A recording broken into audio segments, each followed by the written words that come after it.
Not change your aim, change the approach. आपकी जो M है, एम्बिशन है, उसको बदलोगे ना तो कहीं नहीं रहोगे।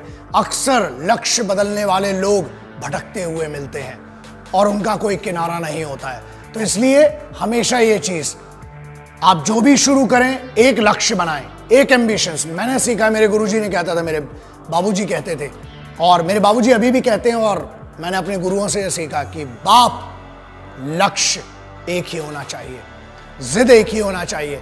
When we are talking about aim, आपने बनाया ही क्यों अगर आपको इतना कॉन्फिडेंस नहीं था? इसीलिए रिसर्च कीजिए अपने एम को चुनने के पहले। लेकिन एक बार जो बन गया तो बढ़ चले हैं वो कदम, अब रुकेंगे नहीं। तो बस वैसा एटीट्यूड होना चाहिए कि हम तो घर से निकले ही थे बांध कर सर पे कफन, जहां हथेली पर लिए जो बढ़ चले हैं ये कदम। अरे जिंदगी खुद अपनी मेहमान, मौत की महफिल में है, सरफरोशी की तमन्ना अब हमारे दिल में है। वो एटीट्यूड कहाँ है? जवान हो यार, वो जवानी में रवानी कहाँ है? इस उम्र में जो बना लिया, एक बार एम बना लिया, उसके लिए मेहनत रोज करना है। रोजाना आपको मेहनत करना जरूरी है और उसके लिए तैयारी तगड़ी होना चाहिए। और तैयारी के लिए पता तो हो किस चीज की तैयारी करना है। एक दिन बॉलर बनना है, दूसरे दिन बैट्समैन, तीसरे दिन साइंटिस्ट, चौथे दिन डॉक्टर। लल्ला कुछ नहीं बनोगे, कंफ्यूज बनोगे, जूते पड़ेंगे घर में भी और बाहर भी। एक एम बनाओ और बस उसकी तरफ बढ़ते जाओ। रोज मेहनत करना जरूरी है दोस्त, क्योंकि बगैर मेहनत के ना कुछ नहीं मिलता। शॉर्टकट, हाँ, शॉर्टकट से क्या होता है कि आप शॉर्टकट से आप खुश हो जाएंगे थोड़े समय के लिए। याद रखना, शॉर्टकट कभी भी मंजिल तक नहीं पहुंचाता है। घूम फिर के आप फिर से हाईवे पे आ जाओगे, फिर बोलोगे कि टाइम वेस्ट हो गया। इसलिए वन सिंगल एम, रोज छोटे एम बनाओ। प्रॉब्लम यह कि एक ही दिन में आप कुछ नहीं बन सकते हो। लेजेंड कोई पैदा नहीं होता है दोस्त, उसको बनने के लिए बहुत सिंपल सी बात है, nobody becomes the general within a day. There is a journey involved in that and you have to go through that journey. उस जर्नी की इज्जत होती है, तो अपनी खुद की इज्जत कीजिए, उस जर्नी की इज्जत कीजिए। और अगर सलाह चाहिए ना एम लेने के लिए, माँ बाप से बड़ा कोई नहीं है, क्योंकि वो सिर्फ जिंदगी में ऐसे होते हैं जो आपसे बगैर स्वार्थ के जुड़े हुए हैं, जो आपसे कुछ नहीं चाहते हैं, सिर्फ ये चाहते हैं कि आप खुद की जिंदगी में बेहतर करें। उनके लिए कितना बेहतर करें, इससे उनको कुछ लेना देना नहीं। दूसरों से ज्यादा और दूसरों की बातों से ज्यादा, ये मेरी सलाह है, एक बड़ा भाई समझ ले, छोटा भाई समझ ले, जो भी समझ ले, अपने लक्ष्य पर खुद को भरोसा करना पड़ेगा। और अपनी खुद की कॉन्शियंस होती है, हमें उसको समझना पड़ेगा, आगे बढ़िए। दूसरों से ज्यादा खुद पर भरोसा करना पड़ेगा। आपको अपने आप से ज्यादा कोई अच्छे से नहीं जानता है। आपके माँ बाप और आप अपने आप को जानते हैं, आपको जानते हैं। उनसे डिस्कस कीजिए और याद रखिए अपने पैशन को, आपका जिस चीज में मन लगता है ना, घर वालों से लड़ाई मत करो, कन्विंस करो, बात करो उनसे, क्योंकि जो पैशन है ना वो सिर्फ आप जानते हो।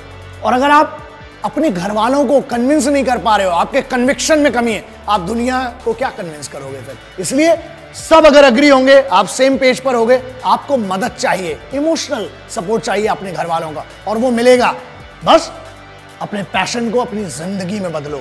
मुझे पता है इस चीज को, क्योंकि मैंने जितने लेजेंड से मिला हूं, सब में दो चीजें कॉमन थी। पहला, उन्हें हमेशा से वही बनना था, आज वो जहां पर हैं, उनने अपने रूट्स नहीं बदले। दूसरा, उन सब में एक चीज बहुत कॉमन थी, वो सभी बहुत डिसिप्लिन लोग थे और रोजाना वो अपनी छोटी छोटी मेहनत करते थे उस लक्ष्य की तरफ बढ़ने के लिए। इसलिए ट्रेनिंग करना बहुत जरूरी है और स्टे फोकस कैसे रहेंगे? सिंपल है, आंख बंद करके ध्यान करने से कुछ नहीं होता। बाबा बन जाओगे तिलक लगा के। सॉरी, मैं किसी रिलीजन की बात नहीं कर रहा हूं, लेकिन पीर फकीर हो, बाबा बनने से कुछ नहीं होने वाला। यार सिविलाइज्ड हो, यहां पर हो, आपके माँ बाप के साथ रहकर फोकस रहो ना। रोजाना आपको अपने आप के लिए 8 घंटे देना है, बस, इससे ज्यादा कुछ नहीं देना है। सोचो, अपने आप को एनालिसिस करना पड़ेगा, आपको अपनी एनर्जी को चैनलाइज कीजिए, बस पैशन में लगाइए, फिर देखिए मजा क्या आता है। एक शिकायत बड़ी कॉमन सी है कि टाइम कम पड़ जाता है। दुनिया में जितने बड़े लोग हुए हैं ना, 24 घंटे ही थे सबके पास, 32 घंटे, 36 घंटे और 40 घंटे। 40 घंटे वाले आदमी से मैं तो मिला नहीं। तो ठीक है, आपको टाइम मैनेजमेंट करना पड़ेगा। ठीक है, आप जितने बजे उठते हैं वो आपकी इंडिविजुअल चॉइस है। आप रात को 2 बजे सोते हो, आप 2 बजे उठते हो, ठीक है, दैट इज बैड। बट ठीक है, कई लोगों की लाइफ स्टाइल ऐसी है, उनकी मजबूरियां भी हैं जो नाइट शिफ्ट में काम करते हैं। आप जब भी उठें ट्रेनिंग करें।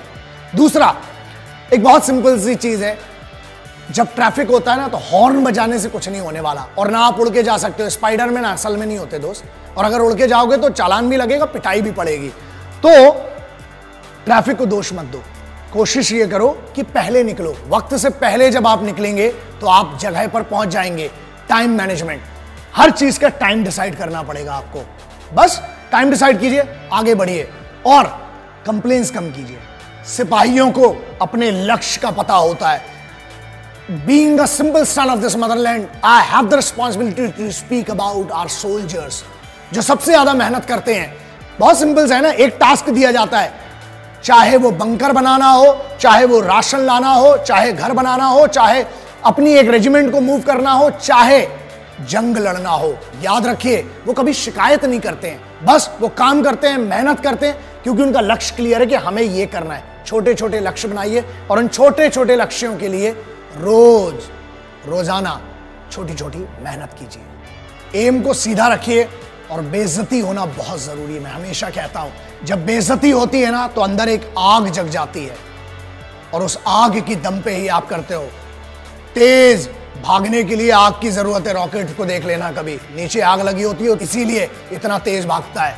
सो बेइज्जती, बस एक बात याद रखना, कभी ना कभी, कहीं ना कहीं आपको काम करना पड़ेगा अपने लिए, क्योंकि आपके माँ बाप की या आपके रिलेटिव्स ने कभी ना कभी, कहीं ना कहीं कुछ ऐसा कहा होगा जो बेइज्जत किया होगा।